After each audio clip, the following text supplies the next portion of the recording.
Magandang hapon mga kabay. So ito yung pangalawa ko na repair mga kabay. So ang papalitan ganun pa rin, armature. So may kasama pa rin siyang bearing, harap tsaka likod. At syempre cord protector, sleeve, tsaka yung number na bearing na, anong number ba nito? 62001 na bearing. Para po yan dito sa harap. Dahil po alog po yung kanyang spindle. So tara mga kabay, samahan nyo ko, kakabit natin.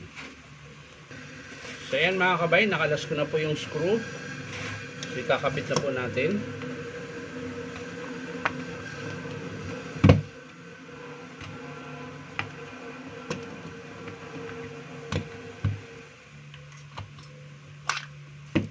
So ayan, ganun pa rin ito mga kabay. So ganun pa rin gagawin natin. Lilipat lang natin yung kanyang pinyon. Mali pala. Ito muna. So ayan mga kabay, sa mga gusto magpa-repair, punta lang po kayo dito sa Powerman Hardware 530 T. Alonso, Santa Cruz, Manila. Ayan. Hanapin nyo lang po yung DeWalt na signboard mga kabay.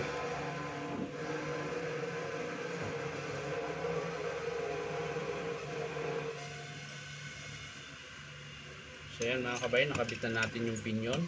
So kailangan nating higpitan. Ayan. So ayan, pwede na yan, diretso na salpak yan. So ang sunod mga kabay, kakabit natin yung ito, kailangan pa natin to i-press mga kabay, yung bearing sa spindle. So kailangan natin pero bago yan mga kabay, tatanggalin natin yung kanyang screw na 4.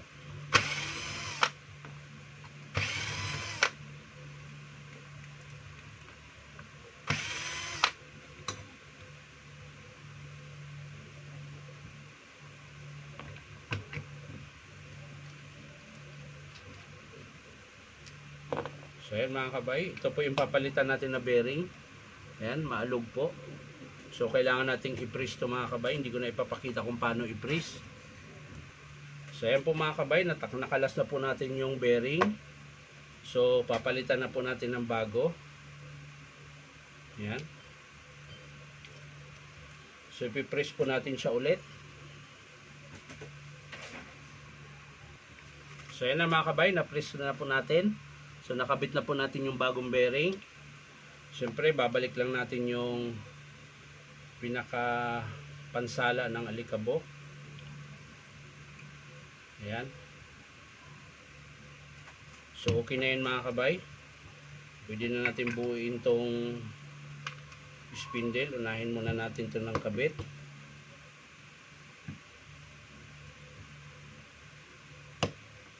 Ihuli na lang natin yung kanyang cord protector. So unahin muna natin ito mga kabay.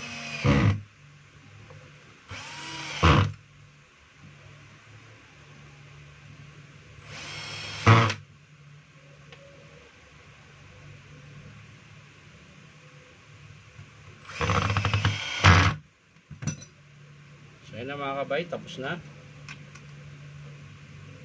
Naikabit na po natin yung kanyang bearing. So ang sunod mga kabay, yung cord protector. Ito po. Kakabit po natin to. So kailangan natin kalasin yung kanyang pinaka handle o takip. Ayan.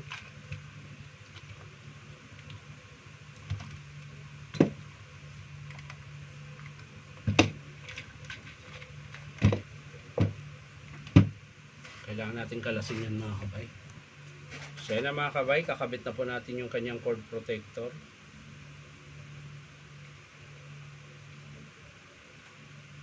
Pumasok ka na! Ayan. So balik natin dito sa kanyang housing.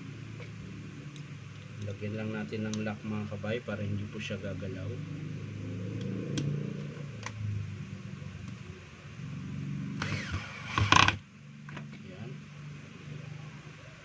balik natin ito yung kanyang papunta sa switch. Yan.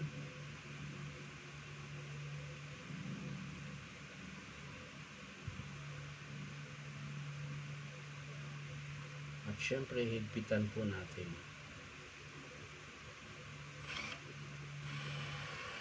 So yan mga kabay, sa mga nagtatanong kung saan ako banda nakapwesto, punta lang po kayo dito sa Powerman Hardware, 530 T. Alonso, Santa Cruz, Manila. So meron po kasi nagtatanong mga kabay, kaya sinasabi ko kung saan ako nakapwesto para po alam nyo na rin. Hirap ikabit ay pumasok. So yan mga kabay, natapos ko na po ikabit yung kanyang cord protector. So pwede na po natin ikabit yung armature. Ayan, yung sleeve. Huwag kalimutan mga kabay. At importante po yung sleeve. Ayan. So kakabit na natin yung armature mga kabay. At syempre yung kanyang gearbox. Tapos yung screw.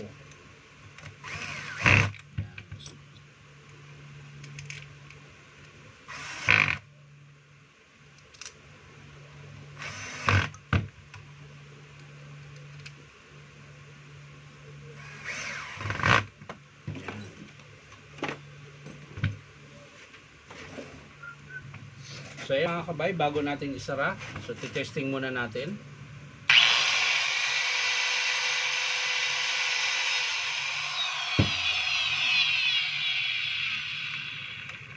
So yan mga kabay, wala po siyang spark. So maganda po yung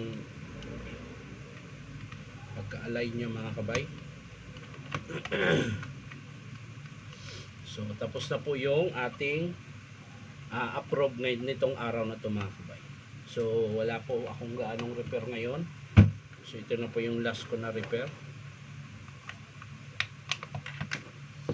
Dahil December na po mga kabay. So pag mga ganitong buwan mga kabay, kukonti na lang po yung nagpapa-repair. Ayan.